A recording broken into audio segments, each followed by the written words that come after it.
Let me take you to the beginning of this millennium, when I started my journey of social entrepreneurship, when I formed Bangla.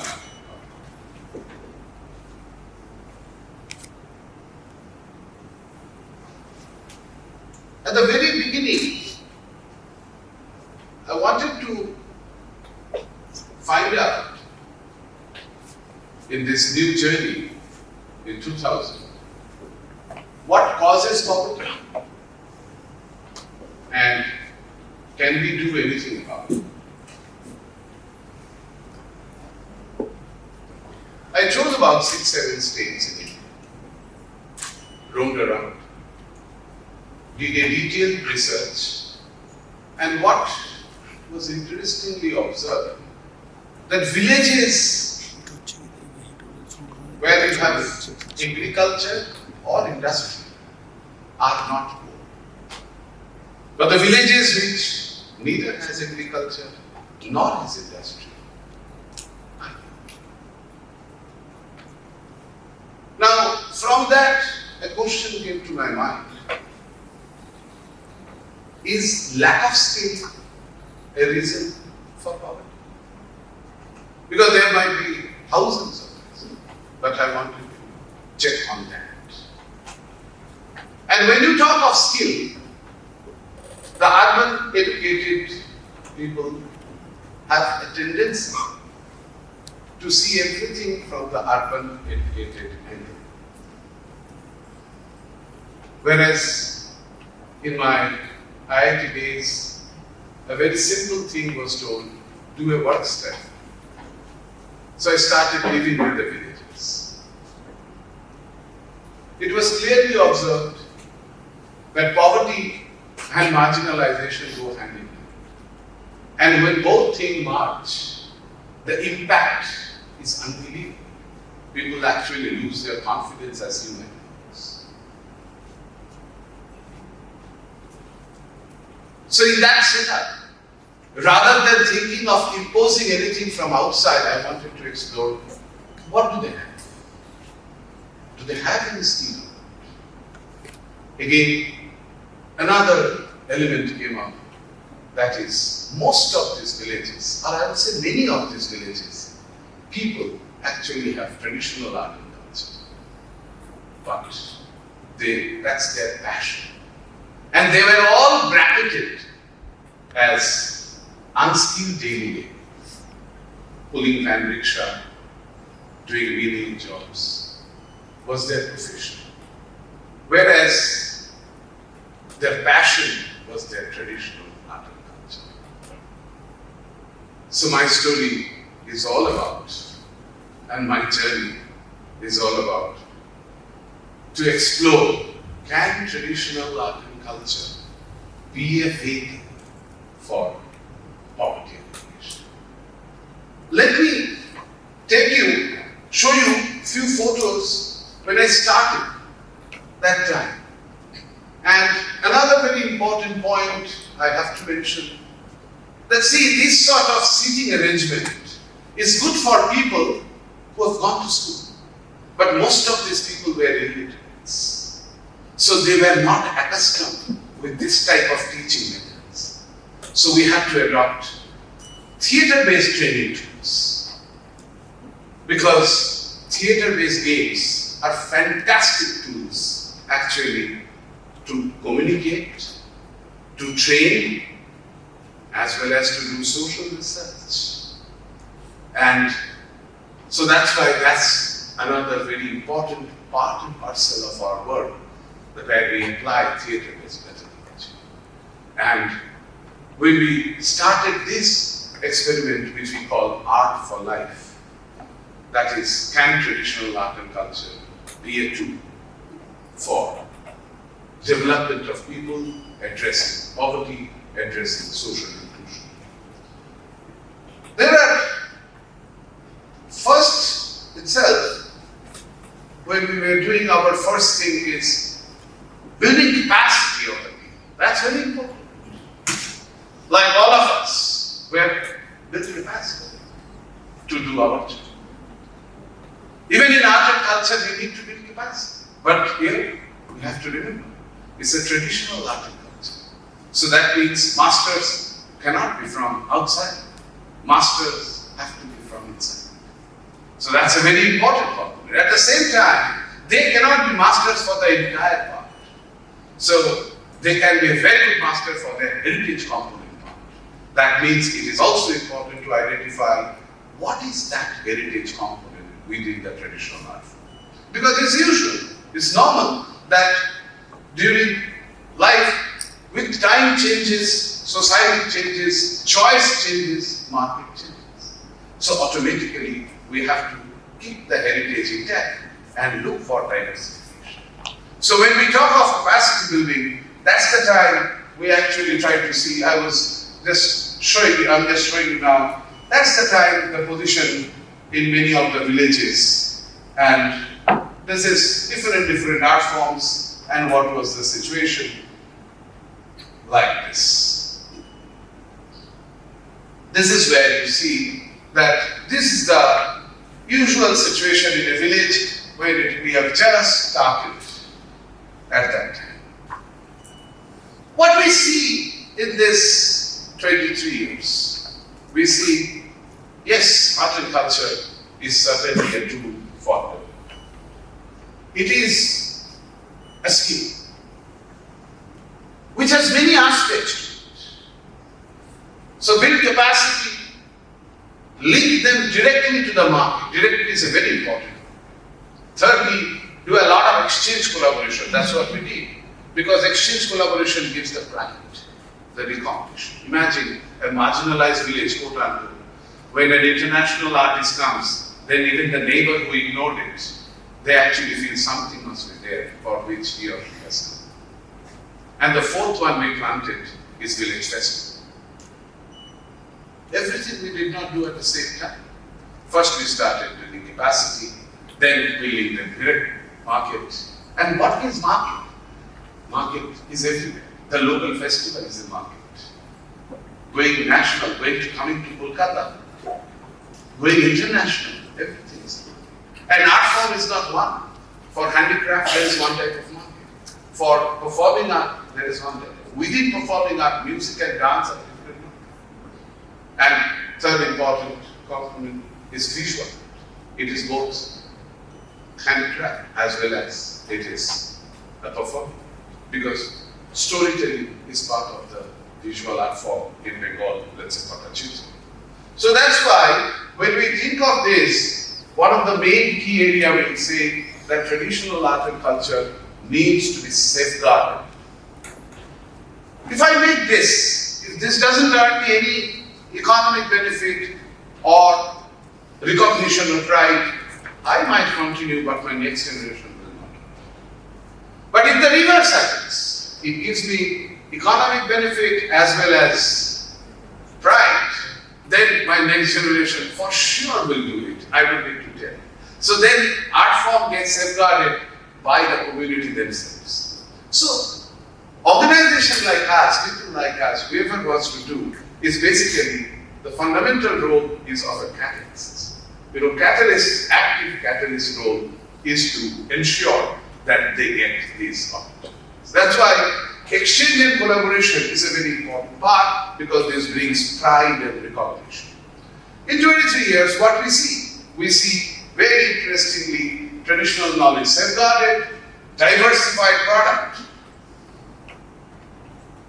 We see communication improvement. Look at the international artists. Just to give you a data, about 1,400 international artists travel to Bengal various villages. Around 500 Bengal artists traveled abroad. No joke.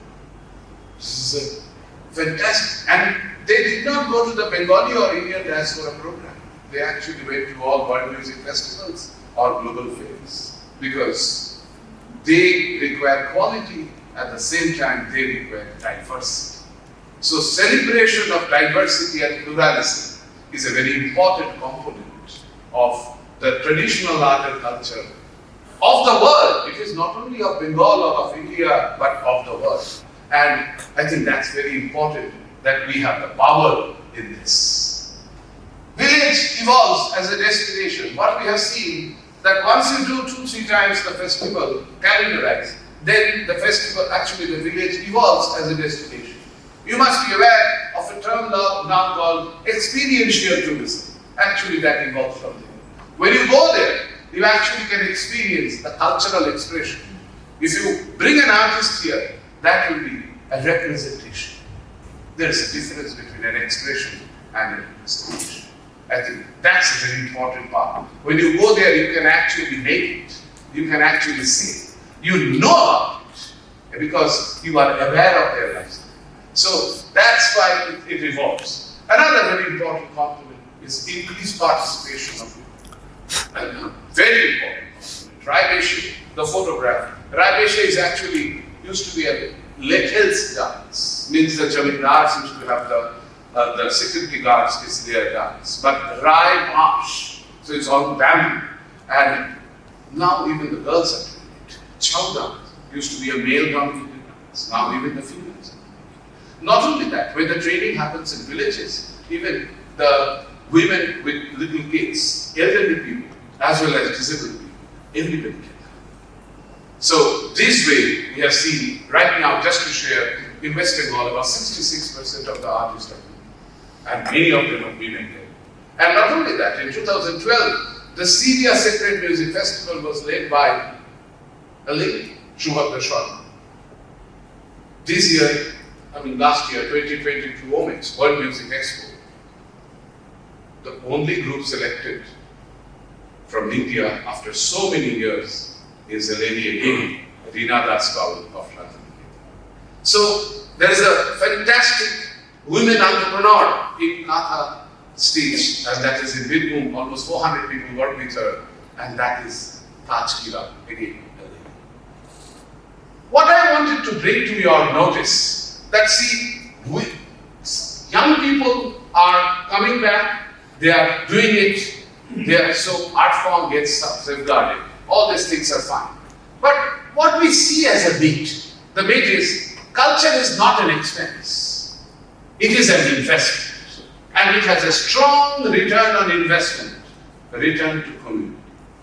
Second important part, culture is a fantastic tool, which it is a skill and it has the power to develop micro-entrepreneurship at the grassroots. So we need not think culture means only donation or patronage. Actually, culture is a tool of development. Because micro-entrepreneurship has the power or has the element of pride, aspiration, attachment. So these are very important factors that I wanted to bring in. Another very important part I must mention, that see what are we getting as a sub-result. When somebody is getting recognized, when somebody is getting economically benefited, then that person actually influences 3 factors. 1, self. Second, next generation. And third, village. And the 4th is a neighborhood. Martha Nussbaum, the great philosopher economist of America, said you need a bond to develop the neighborhood. Trust me, the experiment clearly proves intangible cultural heritage has the power to evolve as a bond to develop the neighborhood. So it is the villages, as we see that the villages are now tourism destinations, calling out experiential tourism. I don't know if you're aware, but the whole world is bothered about the over-tourism. At this time, you look at these village-based schools. I'm sure many of you try to go there. And this is a very important area, experiential tourism. When you learn about it, and so it attracts both education, passing it to the next generation, and also it brings pride to you. Because our culture is our pride, and that pride actually is spreading everywhere in the world. I'm not talking about this model is only based in Bengal and is only possible in Bengal. No, we applied in 4 states. We have applied in the northern part of Bihar, including Madhubani. We have applied it in part of Goa, and we are right now applying in the deserts of Rajasthan. See, we have to be very, very cautious about 3-4 years. There is a distinct difference between art labor and artist. When a big organization gets a big order, gives a big order to a group of people, that's an art labor. Because you need the standard thing to come out of that. Let's not kill artists. Let's not make them art laborers. It is important not to impose the design always from outside. They have beautiful design sense. So let's foresee that. Let's allow them to evolve as artists plus, rather than shifting them to art laborers. I think that's a very important point. Second important point is that when you develop anything, do not, or I would say, need not only see the glossy part of it. It is important to appreciate the matte finish, because that is probably a proper sustainable approach. Because the glossy thing may not be there for a long time. Because it's important to see that entrepreneurship is now a big word. Everywhere we are hearing about entrepreneurship. Every investor is talking about entrepreneurship. Every investor is interested. But the world is too much bent on tech investment. What is entrepreneurship by definition? Solving a problem. But if really only tech can solve all the problems. I'm not against the tech, but important point is, it is substantially important, it is equally important, I think it is more important to the stress on social entrepreneurship. Because social entrepreneurship actually is key to the world for addressing the global issues which we are facing. And tech definitely can amplify, can take it in a different level. So, and it is not all. I think it must be seen as an and. So, here we should look at, or we may not be wrong in saying, that whether it's a entrepreneurship or social entrepreneurship is not the issue.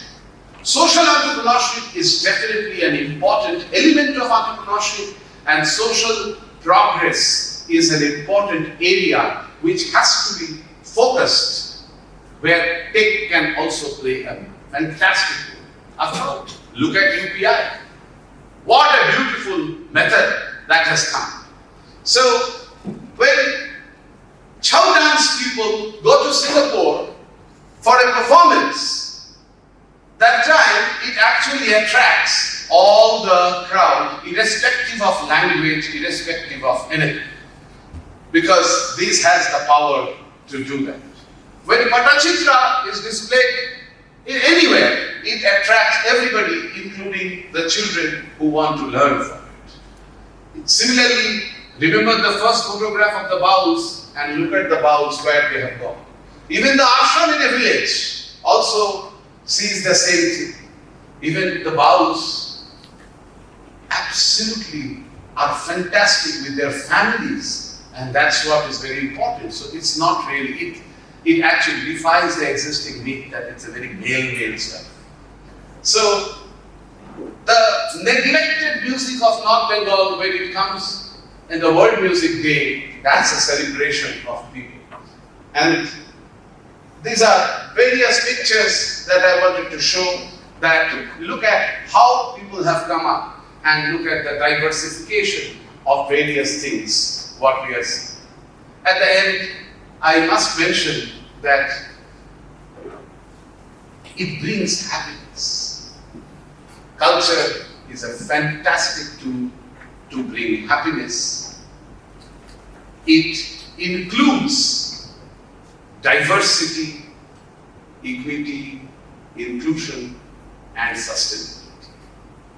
So I don't know whether I should say winning against all odds or not, but I can definitely say happiness takes it over to make the path easier and a fantastic journey which might result to win against the odds.